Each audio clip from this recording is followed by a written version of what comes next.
Hello, you have reached Kickassery. I'm Dale Maxwell. This is Kickassery. What do we do on Kickassery? We talk to kick-ass people like this young lady. Michelle, how the heck are you today? I'm good. How are you doing, Dale? Good. Awesome. Okay, so I need to move us around. There we go. Nope, I had it right the first time. Don't mind me. I don't know what I'm doing. I was going to have this really cool introduction. So, ladies and gentlemen, when I do these, I send out these questionnaires and I'm like, hey, give me some information for introductions. I love you, Michelle. You didn't help me any. So it's only because you're the only person I would do this for. I So know, I was like, I you know. asked, you begged for this, so you're gonna work for it. Okay, ladies and gentlemen, this is Michelle Jakovac. Michelle Jakovac is like the coolest chick you've ever met. She is a diver. She loves honus, as you can see behind her head, sea turtles. She is an Idaho girl from our town of Salmon. She currently resides. Are you technically Boise? Yeah. Okay, Boise, Idaho. She is one of the top realtors in the entire galaxy. And no big deal. I'm just a little bit, right? And here's the thing that I love about Michelle. Michelle, I love our giggle fests. Yeah, if I need a laugh, more importantly, if I need to make somebody laugh, I try to call Michelle. I'm like, I'm feeling blue, but if I can make you laugh, that makes me feel better about myself. So, Which usually happens in like the first 5 minutes of talking. Well, usually probably because you imagine this mug and you're like, yeah, that's funny looking dude. Yeah, that works.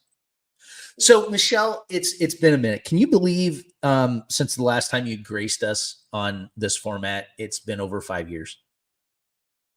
No, I went through kind of gleaned through that last video, and it seems like it was longer ago than that. I don't know, time just has flown by so quickly. I don't like time for that reason because I haven't figured out how to slow it down or stop it. Neither So have I. what's happened in the last 5 years? What's been going on in your life? All Um, the juicy details. all this shit. It's not that I just work. I sell lots of real estate. That's kind of what I live, breathe, sleep, eat every day. So, um, more so not just real estate, but helping people. That's kind of how I look at it. So, Good.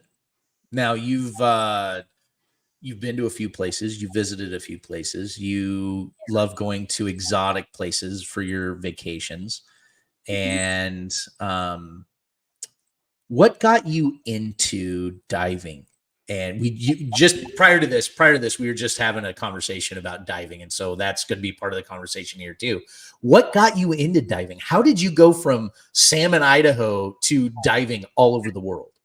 I needed an extra credit to finish college, so it was that I needed that credit, and they had it at Idaho State, and so I took it and just went from there. I loved it, and obviously, if you want to do any tropical diving, it's nowhere around Idaho, so I like to travel, and that's why I work so hard because I like to see all the different places, and I'm a sunshine and beach girl, so that just goes hand in hand. Okay, I asked you, where did you do your open water then over there? So technically I never did. They Ah, pencil whipped it and I was supposed to go. Things got muddled up and then I just ended up with my cert in the mail and I just was like, cool. So I ran with done and it. done. And I don't know how many. I'd have to look at my dive book. And honestly, I'm not very good at logging all my dives. So I don't know how many I have, probably somewhere around, most of them 2 in the last 5 years, 6 years, probably about 75 dives. So not a ton, but it's not too bad. That's amazing. Okay, so where's your favorite dive spot? If you could go back in a heartbeat. Fiji was my favorite. The just because the visibility was so amazing, the sea life, the water temperature, like, doesn't matter if you're at surface or at 90 feet, it felt like it was all the same. I'm actually going back for vacation this year, this round 2 to Fiji. Um, just because there's so many islands there and so much to see, and just timing and costs and all this stuff, and penciling things out, that just is how it seemed to work this year. But the other place that we enjoyed last year was Bonaire and Curacao. We did it beach diving. So Bonaire was my favorite because all the micros that are there. So you really have to slow down and look. And it was all, we only went on one boat dive trip. So with the dive master, so the rest of it was just my boyfriend and I going and grabbing our gear in the morning, grabbing 2 tanks and heading out. And I think in Bonaire in a week, we did like 10 dives, something like Wow. that. And then went to Curacao, and I think we did a 8 over there, something like that. It's the most we've done on a trip as far as the amount of dives going, but the weather was perfect, the conditions were perfect. And if you don't know where Bonaire and Curacao are, it's, you know, the song Aruba, and so it's off of Venezuela, and it's part of the ABCs, which are Aruba, Bonaire, and Curacao, and they're Dutch territories. So I think Bonaire and Curacao had been on my list for a really long time, and then just, I don't know, ended up on the radar last year. I said, okay, let's go. Very cool. Very cool. I hear that Guam is on your list now too. It is, because I happen to know someone that lives there now. I mean, I wasn't going to come bombarding over there and say, hey, you just moved here, take me to all your favorite dive spots. So maybe Guam will be next year. Okay. Well, I know somebody that is learning the dive spots around. So I'll give him a holler when that time comes. You know, shake some hands, you know, be like, hey, she knows how to dive. She's kind of fun to hang out with. So A little bit. Okay, so here's something that, you know, it's been a minute, and you and I haven't talked for a while. You know, it's been a minute. You know, when you're the most successful real estate agent in the galaxy, it's hard to get time like this. And I appreciate you so much for taking this time. And I'm saying that tongue in cheek, but I also really, really mean it. I really appreciate you because, like you said at the beginning of this, I've been trying to get you to do this kind of thing for how long? And you're like, nope, can't make me. I don't know. It's not my thing, but for you. Well, I mean, I don't know why. So here's where I'm getting. Because you won't leave me alone unless I do it. You gonna do it yet? I can only take so much badgering. You gonna do it yet? I am not above badgering my friends. Not at all. Not at all. And I blame that on our 4-H upbringing. Yeah, but we got shit done. So hey. So okay, let's talk about that for a second. So my daughter's she loves to ask about my history and my wife's history, and, you know, hey, when you were in high school, did this, and when you were in junior high, because she's a 6th grader, so she's now in junior high. And I love my daughter. She's very curious, and she's always asking. And so then, of course, I hate telling stories. I'm not a storyteller. So then, liar. so then, you know, these kind of things come up, right? Talking about 4-H and things like that. And I love reminiscing with you and all of the old hats from back in the day, because now we're old as shit. So we're not old as shit. Okay, well, I'm the gray one. You're not. See all this? You see all this? This is called, I have a really good hairstylist who does color very well. I didn't hear that. That's all natural. That's all natural. But looking back, okay, so, you know, I'm in my 40s. You're in your late 20s, because that's how this works. Uh-huh. Looking back, do you ever look at where we started in little tiny Salmon, Idaho, where hardly anybody knows where it is, and what we had, what we didn't have, and look at where you're at now with all of the failures and the super successes and the hard work you've put in. How does that look to you when you look back and you look at your journey? Um, I mean, we worked hard. Like even like all of the fundraisers and the oh my god, projects and there was a bazillion things to do and there was ever a no. It was okay, that's what you want to do. Let's, figure this out. Huge kudos to like Nancy Chaffin. I mean, that woman, there's never a no. It was just like, okay, like how are you gonna do it? Kind of a thing. So um I kind of attribute to all that, all the success and all the things that we did, because we wanted to be successful and all this stuff. And even if we did fail, it was just a rerouting. It wasn't a no. And that's kind of how I do things in my business too. When someone tells me no, I'll be like, no, no is not an option. We'll figure a different way to make it work, kind of a thing. So just a lot of hard work. I don't know. Easy easy comes for certain things, but I think it just comes out of all the effort that you put into all the other things along the way. Do you talk about hard work and dealing with no's and working through obstacles and failures and frustrations? Um, when you're looking back, and something just hit my mind, so I gotta, don't let me forget about talking about the play we did. So what? Oh man, I'm trying to formulate the question, and it's right on the edge. If we did not have the Nancy Chaffins, if we did not have like your parents that were ranchers and my parents that we were kind of like the farmers, and we weren't town kids, we weren't townies, we were out. I think I was a little further out of town than you were. Yeah. Um, but you had to be more resilient, because I know for us, you're not just going to go to Ace Hardware just to get a bolt. You're going to go through 7 cans of random shit to find what it is, because I'm not going to spend that time to go to town. I just did that this last weekend. I went home to go help my dad and mom for a couple days and up in dad's shop and literally was combing through cans and cans of bolts and stuff and scraps and just exactly what you said. You're not going to town. There's something here that will work. Yeah.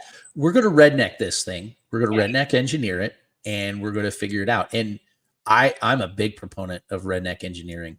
Absolutely. There's a way to make this happen. Now, also in my old age, I'm also realizing that there's a point where you just got to go, no, we're just going to spend money, and we're just going to go buy whatever it is that we need to make this work. Right. Yeah. Yeah. No, I mean, growing up the way that we did definitely has helped shaped our work ethic and focus and figure it out attitude kind of stuff. So, I mean, Yeah. things don't always go as planned, of course, but um, I don't know, just figure it out. Like Being that's, adaptable. yeah, adaptable is totally it. It's like, I guess also like I was having this conversation with someone the other day where I don't appreciate when someone comes to you with a problem and just like is like, here, without coming to you with, here's the problem, here's my idea for a solution. What do you think? Or here's what I got, bring something else to the table, because just coming to me with a problem, okay, like it's not just my job to fix it. Like we need to work on this together or bounce ideas off of each other. And it was just a contract situation that was coming to head with someone else, and it just was like, can you just call me with because I don't feel like I ever go to someone and just blankly with a problem be like, hey, this is my problem, and not have an option or a thought or I don't know, even if it's a stupid thought, like it's just something. It's something. Yeah, because that was never an option growing up or going to school or 4-H especially. Like you don't just come with the problem. You come with the problem and like, well, what do you think about this? And a possible solution, or at least a starting point. Or Right. Michelle, yes, 173,000% yes. I Yes. am with you. When someone, even my own kids, it drives me batshit nuts. Now, granted, I'm still training tiny humans to become more human, but at the same time, I'm with you. It's like Yeah. holy buckets. Okay, if all you're bringing to the table is problems,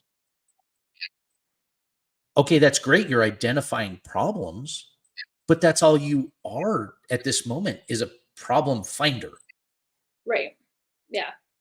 Pretty much. And then when your phone rings or you get a text message every time from them, you just kind of cringe a little bit because you're like, what now? What now can you not figure out? Or what now do you not have?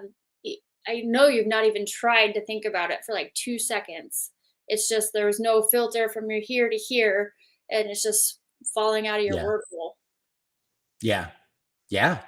Um, Now, as leaders, which you are a fantabulous leader in your life and in your career and in your circle, you know, we do get those problems. We are ultimately the last step in that problem solving process.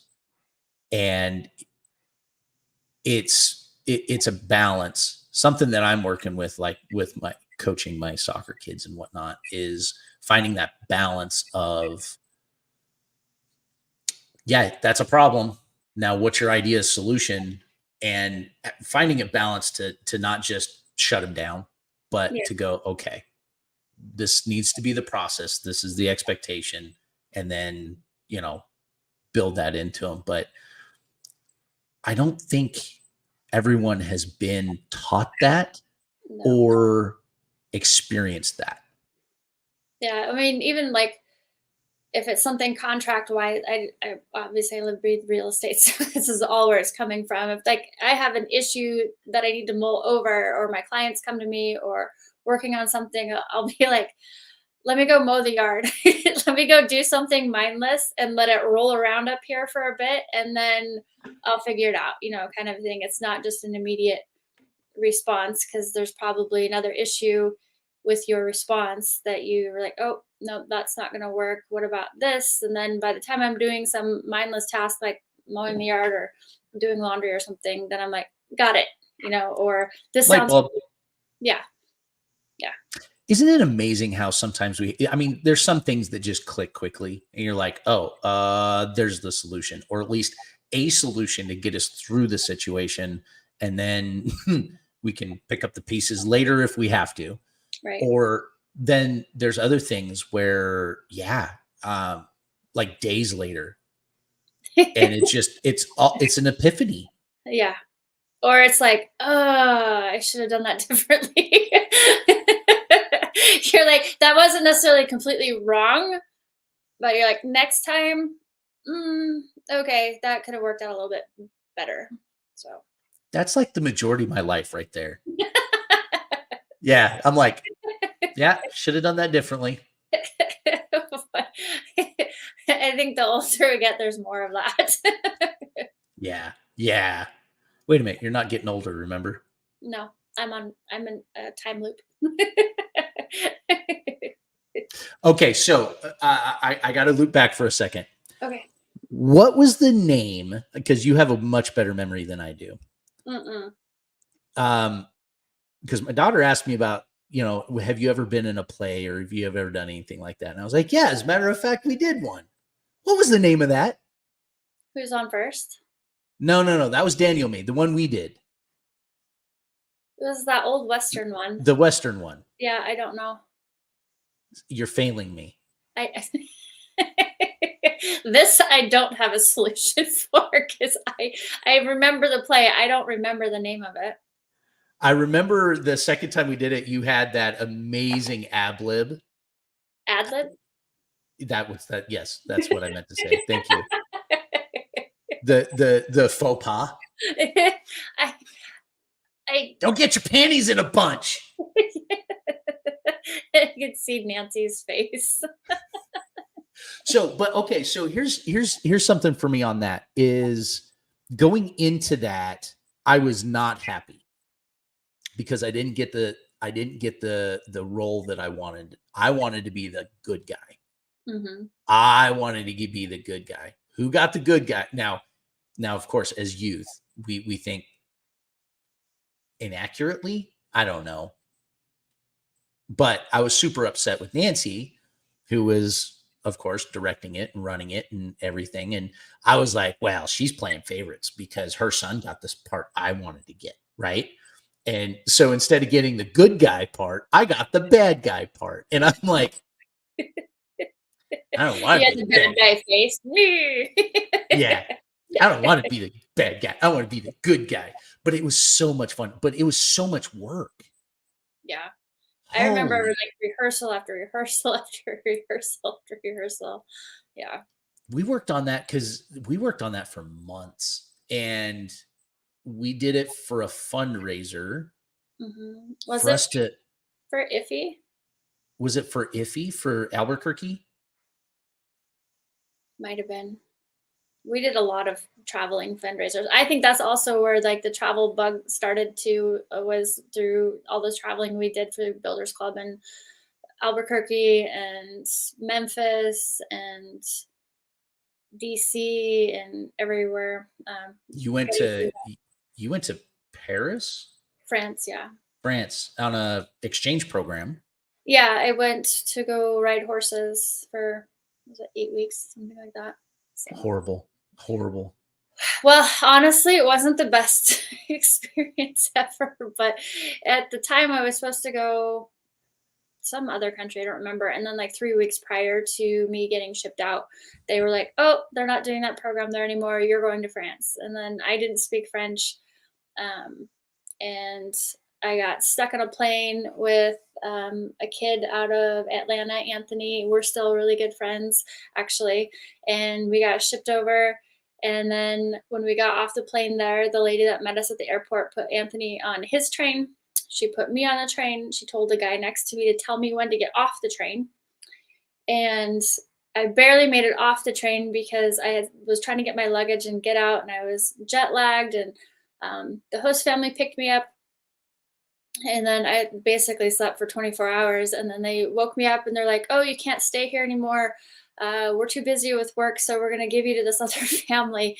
And so I got dumped off in South France on this, was it a sunflower farm, and they wouldn't let me ride their horses. They didn't speak English, like I didn't speak French.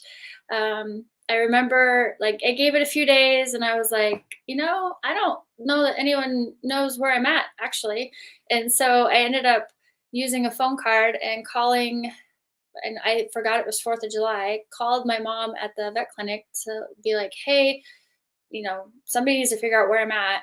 And she happened to be there because she got called in to help with an emergency surgery or something. And she answered the phone, and I'm like jet lagged and frustrated and probably a few tears along the way. And then we got cut off, and that was it. Like, and I think it took a couple days for them to figure out where I was and who I was with. And because the program was so new there, and I just kind of hung out and waited, and finally got a phone call a few days later, and they're like, "Well," the program director was like, "You can stay if you want to, or we can ship you back to the United States." And I was like, "Well, I'm already here. I'll just figure it out. I don't have to stay with this family the whole time. I'll get stuck with another family, and hopefully that's better." And then the next family I went to, they were way better, as far as like, well, the first host family, they didn't even really want me there anyways. So I was just kind of left to my own devices out in the country hanging out, and we'd go to town every once in a while. And I think my sister mailed me some cassette tapes of music I liked and a few books and some stuff to like bide my time while I was there. So I made the best of it. And then they took me to the next host family, and they were super awesome and inviting. And the host mom, she didn't speak any English, but she figured out I liked chocolate cakes. So she made the best chocolate cake I can remember ever having. I think probably just because I was like kind of homesick a little bit. and got to do writing there, and had a great time. And then my host family there and Anthony's host family connected and figured out we'd meet in Paris for a few days on our own to go run amok and do all the sightseeing and all the stuff. And so I met Anthony there. We'd arranged to stay at a hostel, and then my luggage got stolen at the hostel even before we like got to our room. Like I got there, we put our luggage in the luggage hold, which was behind the clerk desk and back in a lock and key or whatever. Came back, my luggage was gone. I had was like my smaller suitcase, which happened to have one change of clothes in it that my host mom had done laundry for me right before I left. So we just ran around, said screw it for 2 days in Paris, and got to see the sights, and then came back. And I'll never forget. We went out and had some fun the night before, and almost didn't make our international flight back. The next morning, we were racing out of the hostel to get to the airport, and we got stuck in our seats behind. The person in front of us had a baby that screamed and cried literally the whole 8-hour flight back to DC. It was just like, this trip is just ending on the highest notes possible. And it was like so tired. It's like baby was crying, I was crying. So I'm like, please stop crying. But I think my mom figured after that, like if I could survive, and that was back like, well, now that really ages us, like no cell phones, none of that. It was just landlines and phone cards. And so I think she's like, well, if you can survive all that, you'll be fine. So Pretty much. yeah, so that was the iffy trip for me in a nutshell. So That's crazy. I'm still Facebook friends with the host sister, and she's married and a few kids now and stuff like that. So I've seen Anthony. He came through Boise a couple years ago now, so we still keep in touch, and yeah, so lifelong friends. I love it. And yes, that's the thing is I think one of the things that 4-H definitely taught us is you and I grew up very differently, even though we were in the same county, and yet we became great friends. Yeah. I'm still not sure why you accepted me, but you did, and you still do. And you look at, I know kids, well, us old fogey kids from every region of the US now because of going to Memphis, DC, Atlanta, doing all these different trips. And that was the other thing is holy buckets. We come from a very financially, economically stagnant community. There wasn't a whole lot going on when we were there. The mines had shut down, the forestry was shut down. There just wasn't a lot going on in Lemhi County at that time. And yet look at all the places we had the opportunity to go and do and see. I would have never had those opportunities without that program and the Nancys and the Bob Locks and, the Melody Cowers that said yes, and then of course the state side as well, our Linda and Mary Jean and all the gals up at the state office that were creating these opportunities and making sure that Idaho was on the national map and allow us to go. Yeah, for sure. Like, and to all the small businesses that we were hitting up every week asking for donations. I'm sure they saw us coming. They're like, oh, they're back again. Here we go again. Is it raffle season again? Yeah. Is it demolitions derby again? Wasn't that just 2 months ago? The demo derby was always a good time. Oh my gosh. That was okay, ladies and gentlemen. Let's back this up a second. I think we're reminiscing, but this is great life stuff. So for us to go on these trips, we had a goal as a club to not spend any money out of pocket to go on these trips. And these trips, I mean, this is in the 90s. It cost us thousands to go on these trips per kid. And I don't remember spending a bunch of money out of pocket. Mm-mm. I don't, but that's where I learned sales. That's where, like you said at the beginning of this, not taking no and figuring out how no can be something else is I, so it was usually Frankie Unrein and myself who got the highest ticket sales, raffle Yeah. sales. Yeah. And I would literally jump on my bike out in North Fork, which nobody lives close to each other. No. It's just like out in Baker. Like, well, Yeah. North Fork's more spread out, even more so. Right. And I would go house to house with a big old, not a fanny pack, but a backpack and a big old bank thing full of raffle tickets. And I would go house to house and sell those dang things. And I put miles on, and then I don't know if did you ever do when we did the city blitzes when we go into town? Mm-mm. Okay. We would go into town and I don't know who made it a competition, but it was whoever could sell the most tickets that day in town. It was like, you got an ice cream cone or some silly thing like that. And it was on, and we were cutthroat. We were cutthroat. And you talk about going to all the businesses, and the community was so good to us. Yeah, for Even sure. though they got tired of it, and they, of course. I mean, even by our senior year, we're like, do we ask him again? This is the third time this year. You're like, please. Yeah. Can you imagine being poor Nancy's husband who owned the parts store in town? How much we hit him up for everything.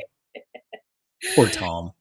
Oh, yeah. But we had such a great community in the fact that we had now North Fork. It's an older community. I didn't have a lot of kids my age running around, so I know out in that side of the county, because everyone was a little older, and I'm sure you had this as well, is just the sheer support and belief. That's the word I'm looking for. Belief in us that we could do better and we were going to be better than them. Yeah. And they were also seeing us because we were in the newspaper for the right reasons. Right. Yeah. A lot. You were in the newspaper all the freaking time. No, Between rodeo and class president and your scholastics and your sports stuff and whatnot, you were in there all the time. And to see that as a community, you got to, I think about it now as an adult, how proud the community had to be of our class. Yeah, I would say so. I mean, we did a lot of good stuff. So, and for the Because you most look part, at, we got out of trouble. So, because I mean, and right there, you're saying, and I'm bragging on us in general. I don't know. I feel like, and I'm a little biased, but I feel like we probably had one of the best classes in a decade, at least. Because you look at the classes above us. I love some of the people, but as a class, right? They broke they broke a lot of rules that we ended up paying the consequences for. But then again, we fixed a lot of that for the classes after us.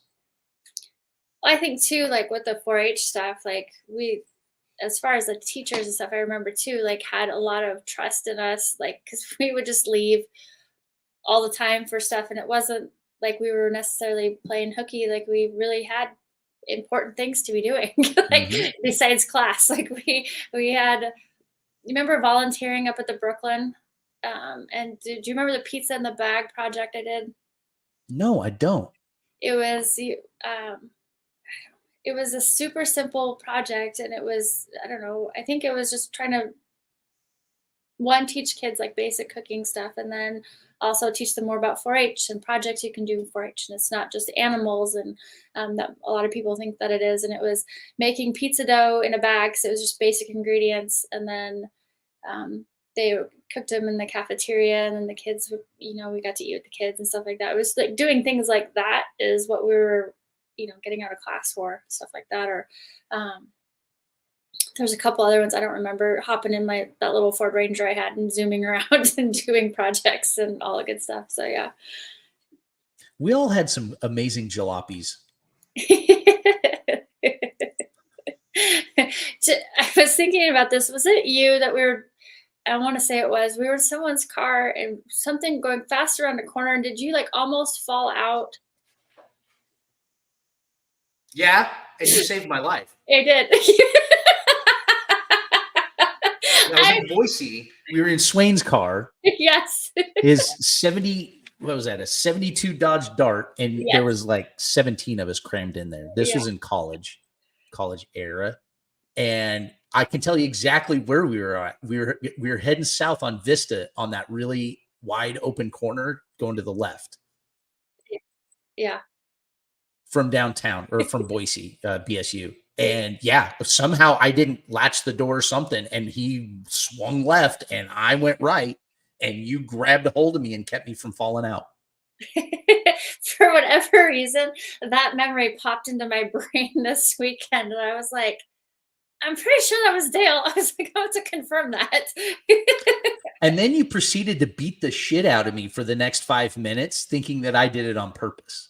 Well, you're kind of a jokester and you scared the shit out of me. So I thought if you did that on purpose, that was not funny.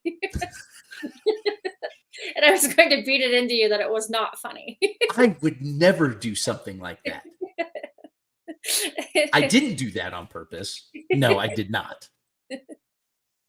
And I know that now. I know that now. But I just remember that like the memory popped into my brain of you like flying out of the car, and I reached down and grabbed you because you were like well on your way out because we were not like tootling, going at a slow speed. So.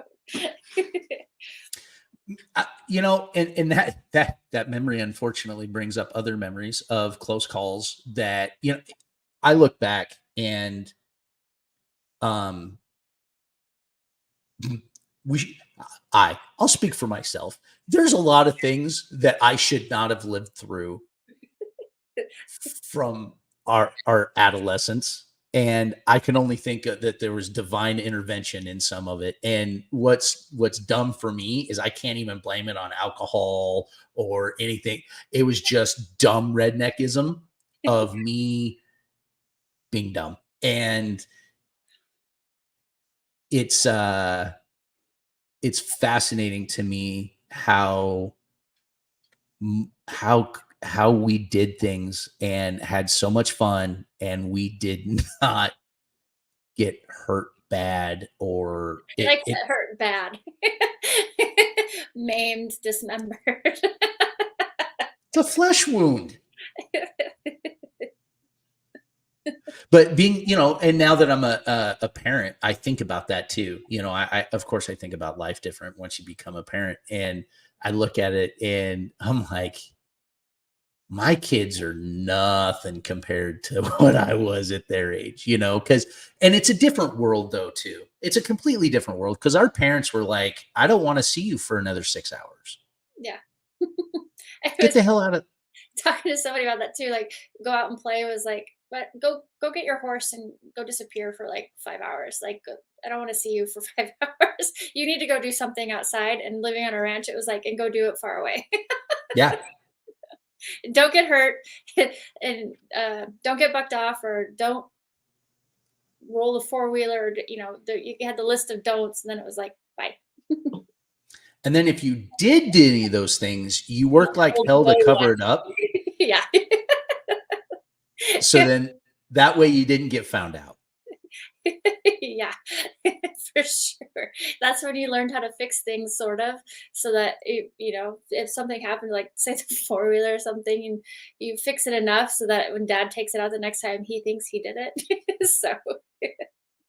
No. You remember a couple 3 weeks ago, you rolled your four-wheeler? I'm pretty sure that happened when you did that. I don't. No. I never. No. I was there.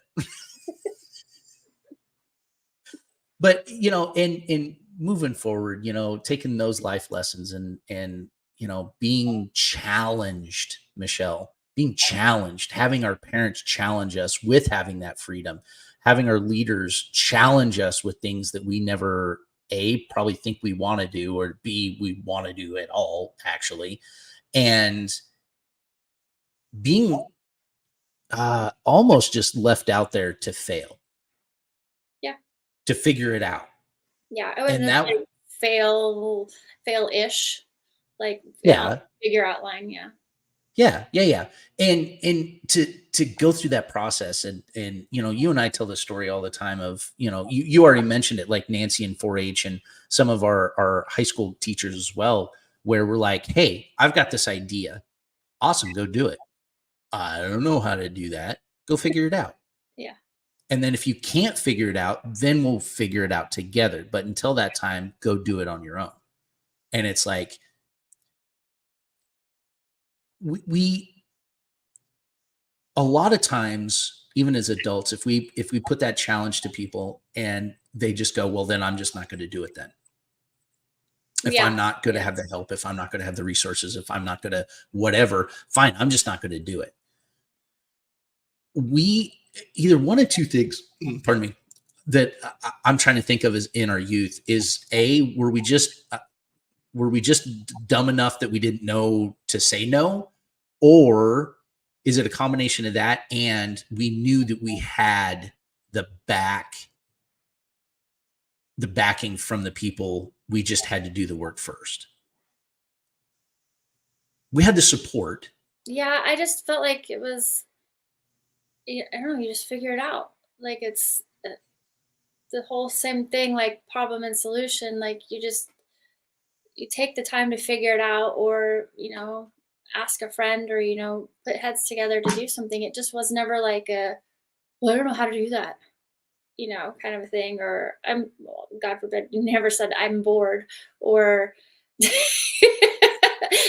this day, those words still irritate me when someone says they're bored. I'm like, that vocabulary doesn't exist in my And world. I Never can't. has. Yeah, I can't. Can't Or is mm-mm, mm-mm. mm-mm. While back when we were in Washington, we had some neighbor kids come over, and one of the kids said, "I'm bored." My daughter jumped up and she's like, "No, you're not. No, you're not. No, no, no, you're not." Take it back. Take it back. She looks at me. She's like, "We're good. We're good." That's like the last thing you ever said out loud. There's always rocks. There's always weeds. There's always wood to cut. There's always work to be done. Yeah, I can just see the look on her face. The same eyes that you're giving, just like, oh no. You did not. We don't say that in this house. We don't do it. So yes, and it's I think it's a community thing. I think it takes a community, even as adults. And I'm telling you, Michelle, you want to talk about, we keep going back to the Builders Club because that is really what connects you and I. Is that's where I first met you, was there at the courthouse when the 4-H office was in that back little tiny corner of the courthouse. And I didn't know anyone. I rolled in 12, 13. Is that? Yeah, something like that. And I went in and I knew no one. I was a homeschool kid. I was the private school kid. I didn't know anybody. I didn't grow up with you guys. Yeah, we had seen each other around the fair a little bit because I was a sheep kid, and you guys all made fun of us for being sheep kids. But Whatever. We took pigs, so yeah. Oh no, you swine people were cool people. But then I walk in and here's me bragging on you even more is, the, okay. Part of it is the 4-H culture is everybody's cool. Everybody's cool. Everybody's amazing, but then again, I come in not knowing anybody, not knowing anything. Mom drags me into this leadership thing. She drugged and drug you. Yeah, probably, and drops me off and then leaves, like walks out in the hallway and just sits in the hallway. And I'm like, I don't know what to do. I don't, you guys were just all so amazing and so inclusive. And of course, that starts at the top. You know, we had amazing leaders that were running the program as well, and set that precedent.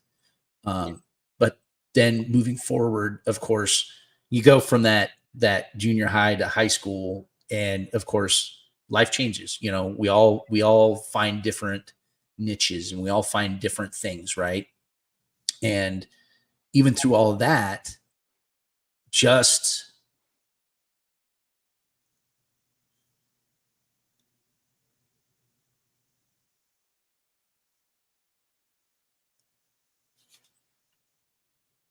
still gets me. The inclusiveness and the love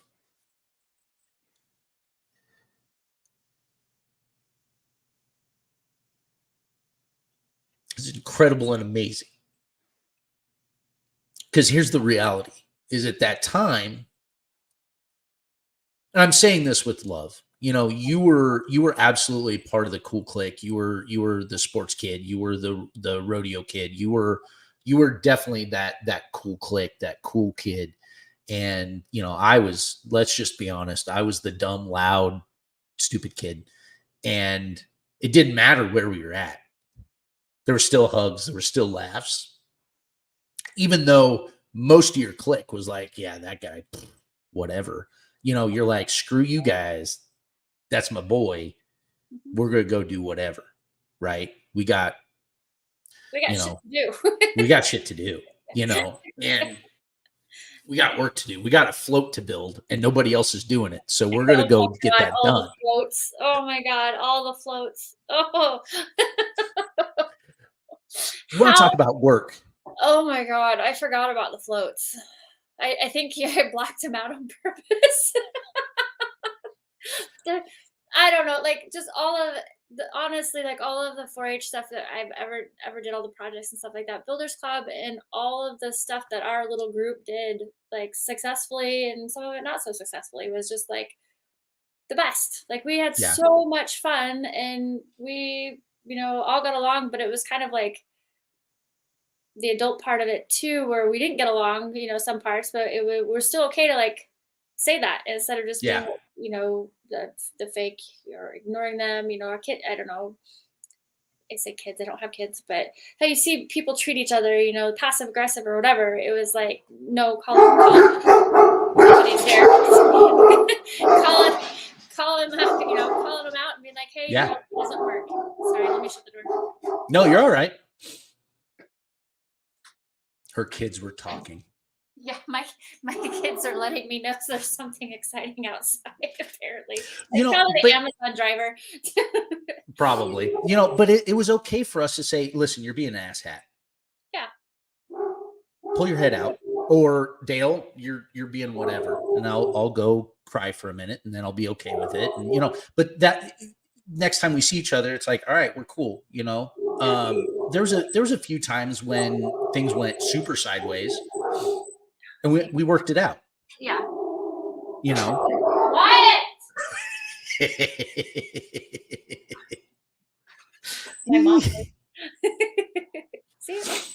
and that, oh man, because I still try to keep track of most of us. I've lost track of a few of us over the years, but I mean, shoot, it's been 20 some years, and you're welcome for aging that. And I'll get you back later.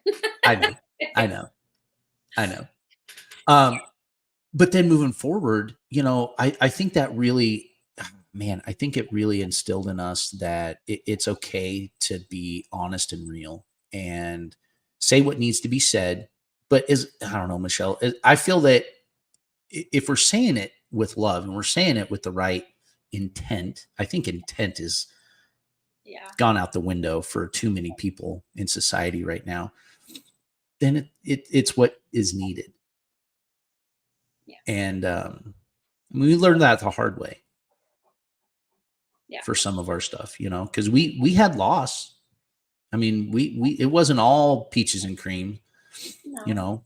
The sad part about the community we grew up in was that, drugs and alcohol and suicide and teen pregnancy, and that was all there. Yeah. That Just was like all every there. small town in the States kind of thing. You just, I don't know, we made it okay. 100%. You know, that on that side, the sad side of that, that was one of the things that sticks in my mind with our Albuquerque trip Oh yeah. was you and Danielle walking down the street and just bawling your eyes out, and we're like, okay, whose ass do we need to beat? Because here's the thing.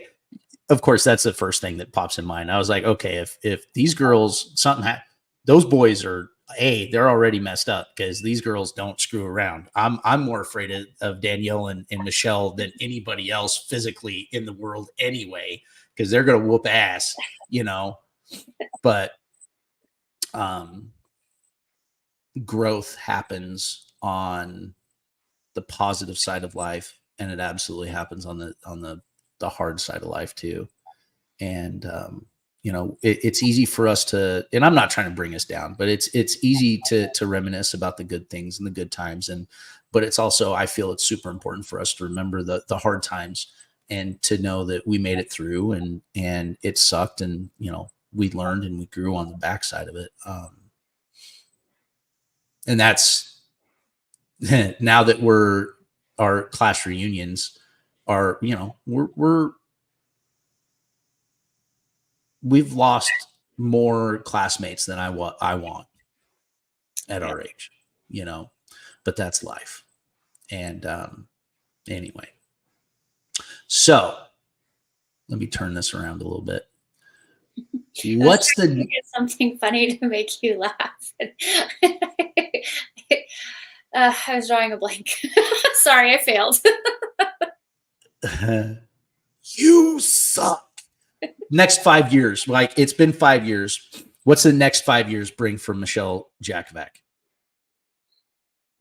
More real estate, hopefully. No, it will. The market's definitely different. I don't know. It is what it Market's is. tougher. It's tougher, but I'm tough too. So hey, Yeah, you are. I'll be fine. Doing Hell yeah, okay. you are. They can't every year can't be rainbows and unicorns and all that stuff, but it's not too bad. I'm okay. So Good. keep doing what I'm doing, and people over profit, and just we make it work. I So love it.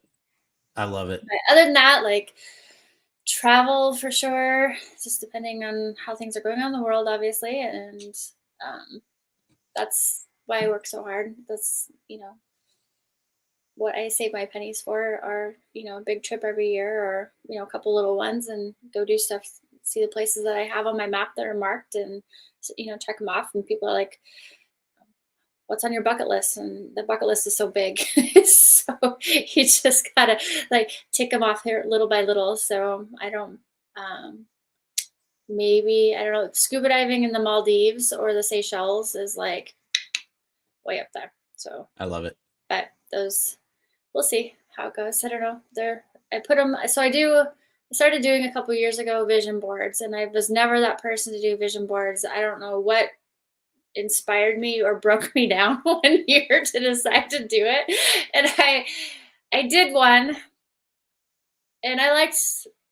I don't know. I believe in putting stuff out in the universe, and it comes back to you, and all of those things. And so I don't just have the board on or um, the board on the wall. I have it, saved on my screen, as a screensaver and just kind of reminder and checking in, like where, kind of where I'm at in this, or like, shit, that's not happening this year. Okay, I guess move to the board next year. It's like a maybe, or, and it's just places I'll go. Other goals, I'm looking at it right now.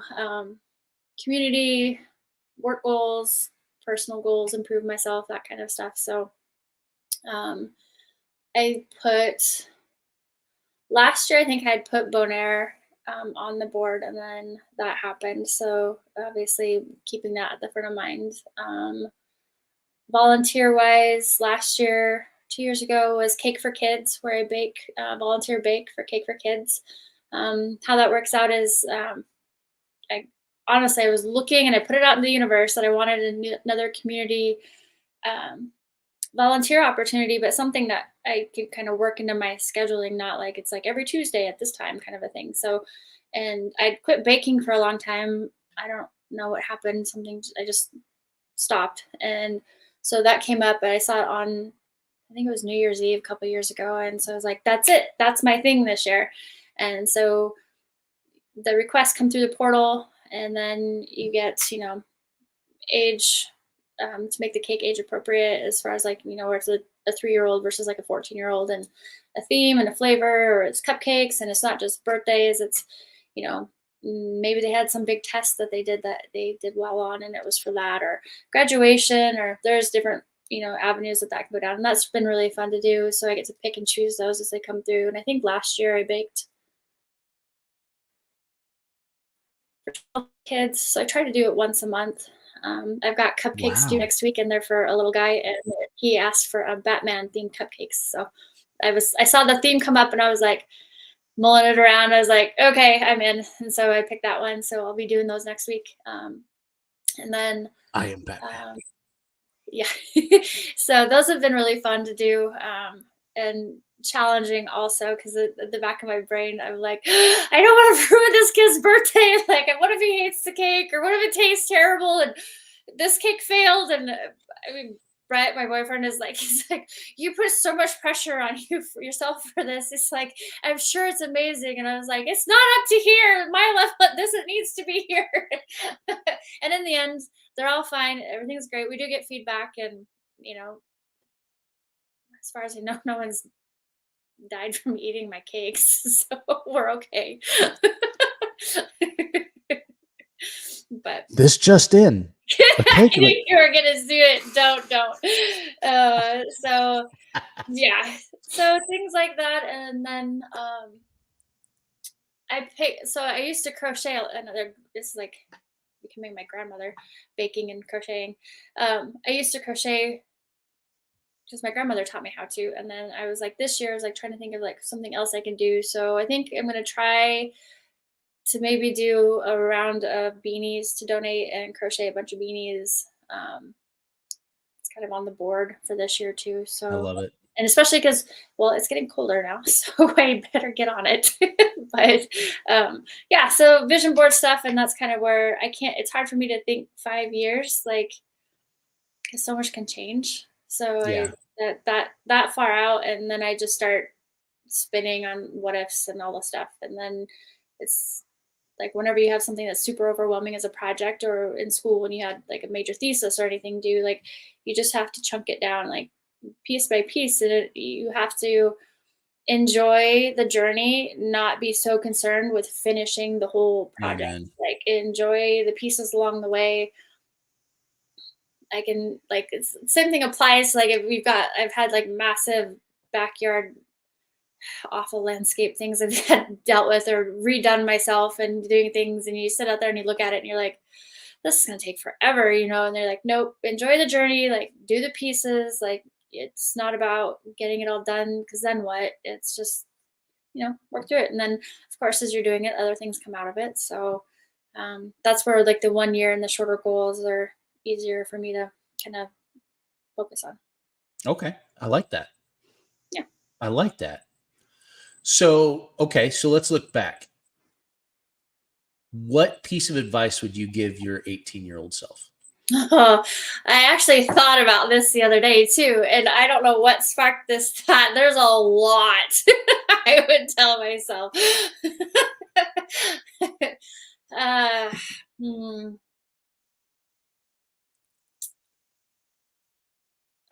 Don't be so hard on yourself all the time. You're doing better than you think you are. And in some cases, yes, it is okay to ask for help. You can't do it all yourself all the time, even though I know that's one of the hardest things for me to actually do. And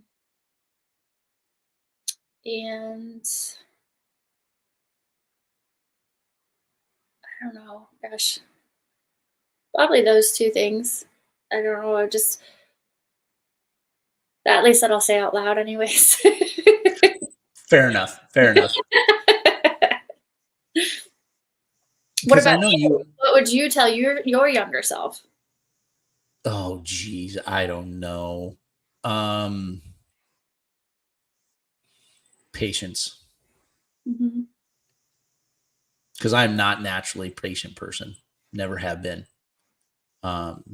At 18, oh, absolutely patience. Absolutely patience and forgiveness. Yeah. Yeah, 18. Yeah, patient forgiveness, because that was one thing I was not capable of at a real level. Yeah. Um, I don't think a lot of people are though. That there's a lot of things people aren't good at that age that they think they are. So yeah, yeah, that those two things right there would have helped, oh, would have saved me a lot of stress and heartache for sure. yeah. What about your next 5 years? Where are you going to be? Who the hell's running this show? Um, Turnabout's fair question. so like, yeah, no, it's not. No, it's not.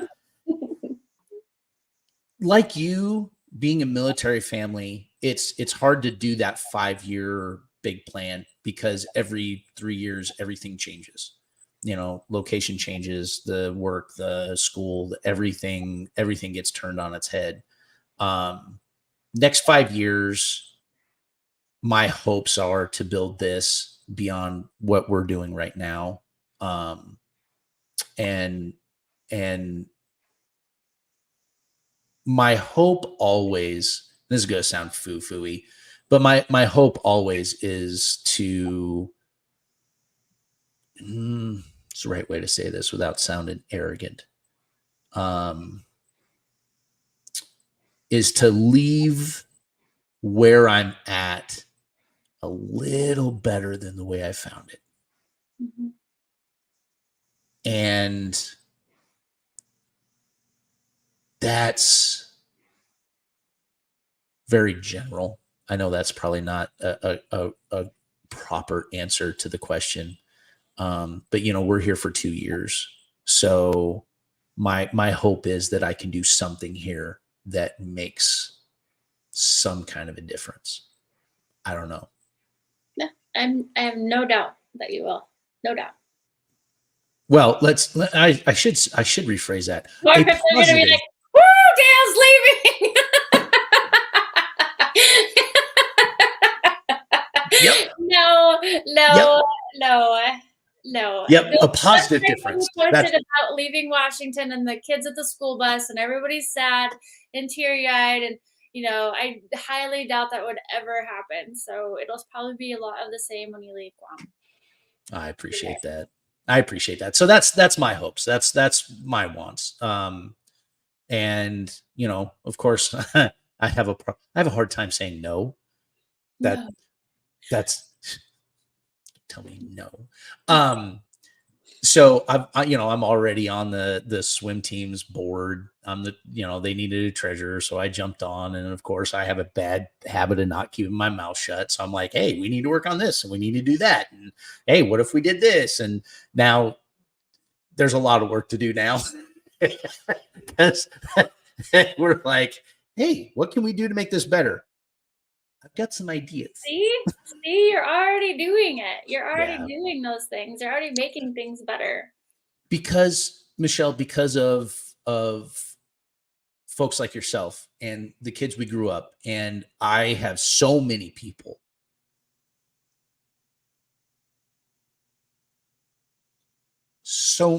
I look up to and I respect. And everything that we've talked about, you and I have been given so much, you know, time, advice, experience, opportunities, belief. Let's just put belief. So many people put their belief in us. I don't know about you, but I have a lifetime of trying to fulfill that. Oh yeah. You know, And that's where the pressure level is like up here sometimes. I'm like, you're okay. You're doing okay. yeah, Like you're doing okay. Where like the level you're like, like they need to be more, more, more, yeah. this. And then I don't think so. And then there's too many irons. Oh yeah. And then you just you burnout's a real thing. So 100%. Yeah. 100%. And No, that's, you've got all these people that look up to you also, and like all the things like that you bring to the table. I know you're very generous about doling it out, and you're not very good at taking it back because you you are the same. Like you give so much. It's like you're talking about jumping into the community to help and make things better. And there's a lot of people that don't, that just stand by the wayside and complain or point fingers or just don't give a shit. And so to and you don't have to jump in like as in general people, like you don't have to jump in such huge capacities to do a lot of things. Like yep. there's a lot of little things you can do, like making a cake for someone, like I do for birthday, or just stuff like that, where it's doesn't have to be you don't have to feel like it has to be on such a grandiose level. Like there's a lot of things you can do on smaller levels, and instead of always pushing yourself up here, up here, up here, and stop comparing yourself to other people. Don't do that. Like social media is the worst for that. And I mean, I live in that in real estate too. Like sometimes I just have to shut my laptop, because then you start thinking like, why am I not doing this? Like, why don't I have this? And it's not a woe is me, or it's like, what, it's more for me, like, what am I not doing right? Or what am I not doing enough of? Or Hmm. because you only see the good light of all these things on social media or the people, and then you start, self-doubting and shit. That's a that you can fall down that hole really quick, kind of thing. So, um, which I Yeah. also love that we grew up not in that realm Yes. at all, because it wasn't constantly comparing ourselves I mean, we always do as kids growing up anyways, but it wasn't at such a level as it is now, with so Hmm. much social media pressure and everyone's on there, and you should look like this and you should be doing this, and instead of enjoying your life and enjoying what you're doing and focusing more on the people or the relationships that you've got going on. And um, it isolates you more. And I mean, it's nothing that I'm not saying anything that anyone else hasn't thought about, but I think growing up the way we did this definitely helped, um, the way we reach out or try to help around us, whether it's big or small, or you know, I don't know. That's just, Yeah. who can you help today? So Yeah. I agree. I absolutely agree. And my social media and the way we grew up, and um, you know, comparing, we didn't have a whole lot. We didn't out there we were at, so you look at the town kids and they're like, oh well, they live in town and they have this and they have that or whatever. And it's like, then you get to know them, you're like, oh, actually, we're probably doing better than they are on the levels that matter. And you just don't freaking know. yeah, I think that's just in general. I think it's interesting that you call the town kids and then like living out of town, because I never referenced it that way. So, but North Fork's further out than where I'm at, and I mean, I wasn't always out in Baker, and I've been further in town, I guess too. But this is interesting hearing you say that, because I never thought of it that way. I don't know, but like Yeah. though too, you were homeschooled for a long time, so that would be the town kids versus not. So Yeah. Yeah. And it was North Fork is just so everyone understands. Lemhi County is the second largest county in the state. And it's also per acre, it's the least populated county in the state per size. And we were stretched out. I mean, like my buddy James lived in Elk Bend and I was in North Fork. That's like a 45-minute drive to yeah, get from door to door. That is not a quick little jaunt to go down the street for, or if you're in Leadore and then Leadore to Gibbonsville is an hour and 20-minute drive, yeah. hour and a half drive and that's one side of the county to the other. So yeah, until you got your driver's license, that was the thing. When we were kids, you finally had freedom when you had your driver's license in a car. Yeah. I mean, that was everything. And you couldn't get it fast enough. Nope. Nope. I had because we got our permits at what, 15? Yeah. 14, 15. Wasn't it it was 14 if you were on a ranch? Yeah. Yeah. Yeah. We weren't on a ranch, so that I didn't get Or that. ranch farm, Yeah. something. Well, no, we were a small enough. I didn't qualify for that, but I bought my pickup, my little pickup, like when I got my check for my sheep when I was 14. Mhm. So I bought my truck, and so I had my truck for like 6 months before I got my driver's license, and I drove it up and down my driveway. Like I put 100 miles on that truck because I'm like, I could drive it down the end of the driveway, turn around, come back. And you're clocking yourself to see how Oh, absolutely. Because if you remember, I drove very, very calmly, very, very sanely. I was a very, very safe driver. Um, so, I drove like a grandma.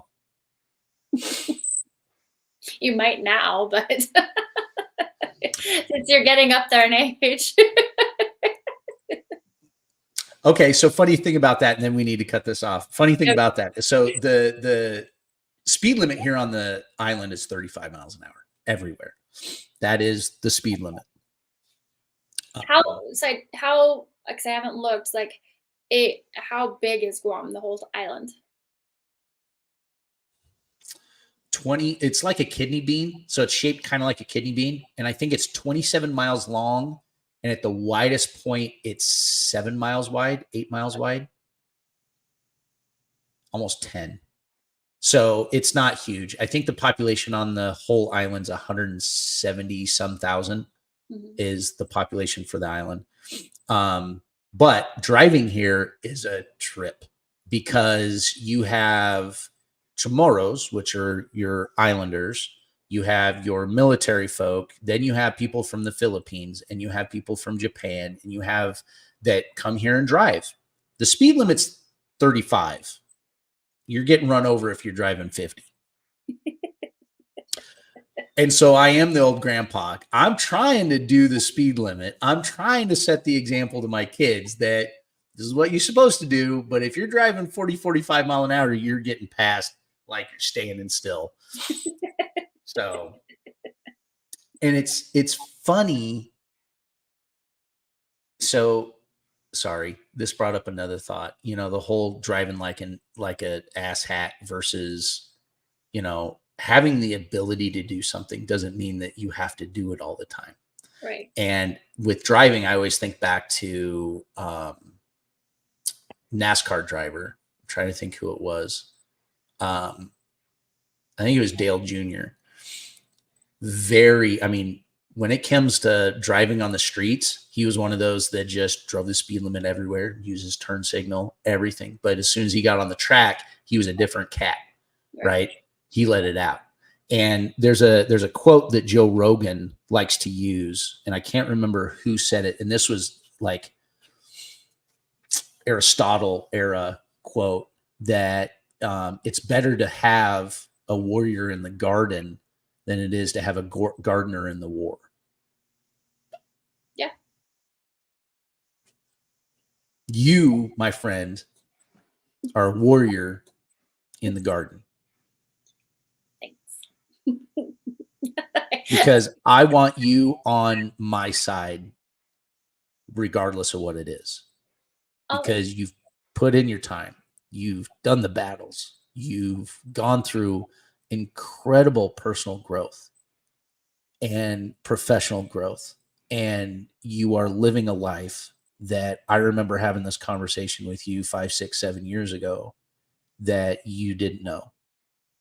You were, getting started, and it was a rough time. And I respect that. Thanks.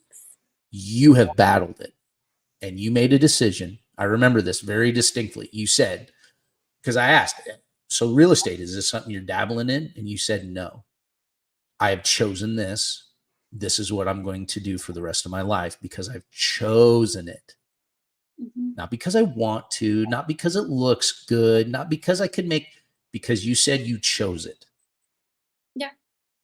There was no plan B. Like, I remember when I started, gosh, actually, because I'm rounding out my 8th year, and I remember when I first started and everyone was like, so what are you gonna do if it doesn't work out? And it was like, "Well, that's not an option. It's going to work. Like, there is no plan B. This is what I'm doing. So there is no no." So yeah. Well, I'm proud of you. I look up to you all the time. And whenever I see stuff that you're doing, I'm like, damn straight, because she's doing it. Thank you, Dan. It's hard to accept compliments. Sorry.